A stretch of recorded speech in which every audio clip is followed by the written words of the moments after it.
Hello guys, ako nga si Marky Santos at ito na nga ang kwento. Alam mo ba yung kung ano yung mga benepisyo ng chia seeds? Ay, baliktad pa. Baliktad na benepisyo. Di ka- alam mo,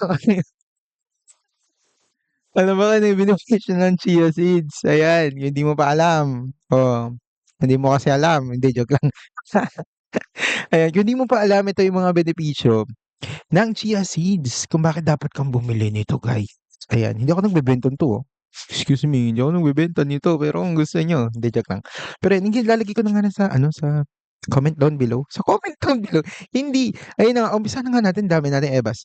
So, number one, ayan, na benepisyo nga po ng chia seeds ay nakapagpababa ng timbang at nagpapadama ng, dama ng kabusugan. Tama ba? Nagpapadama or nagpapa-feel. Nagpapa-feel. Parang brand yun, Hindi, ayun. Basta yun, nagpapa-feel nga ng, nabusog ka na. Ayun. Ayon dito, sumisipsip ng tubig ang chia seeds hanggang 12 na beses ng kanilang bigat. At nagiging parang gel sa loob ng tiyan. Parang gel. Hindi. Ayan, pinapabagal nito ang pagtunaw ng pagkain kaya mas matagal kang makakaramdam ng busog at mababawasan ang matinding pananabik sa pagkain. Ayun nga yung unang benepisyo niya. We all know that. Of course, we all know that. We all know that. Hindi. We all know that actually kasi naging sikat talaga ang chia seeds ah, dahil do'n. Ayan, congrats sa'yo, naging sikat ka. Number 2, ayan, ay pinoprotektahan ang kalusugan ng puso. Oh, 'di ba? Para sa puso 'to. Ang mataas na antas ng omega-3 fatty acids ay tumutulong na bawasan ng bad cholesterol or LDL, ayan, at triglycerides. Oh my God! Kailangan ko 'to. Yung triglycerides ko medyo nung last year pa naman ako nagpa-check pero I think mataas pa rin yung trigly ko. Hindi ko kasi siya nainom, sorry naman. Ngayon ko na lang ulit nakita 'to. Actually, hindi ko na siya nakikita ng natago siya ng matagong-tago. Hindi, parang gano'n. So yun. Then the number 3 na nga po ay nakakapagpadagdag ng, nakaka nag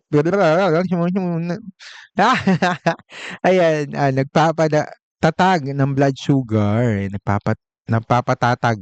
Anong nagpapatatag? Mas mabuti siya sa sa may diabetes, ayan. Nagpapatagtag siguro 'to ng, blood sugar.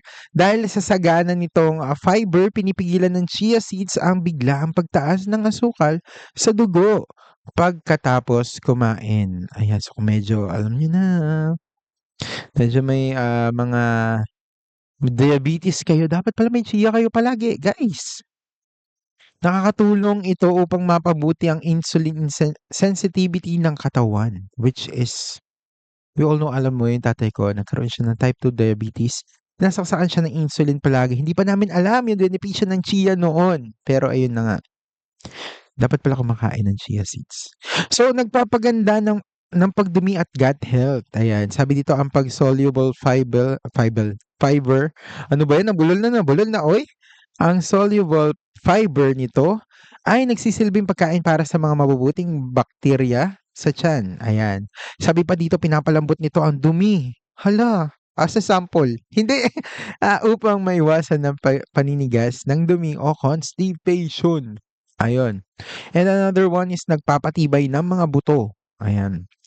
Nagtataglay ito ng mas maraming calcium kumpara sa ilang produkto ng gatas kung ibabase sa timbang.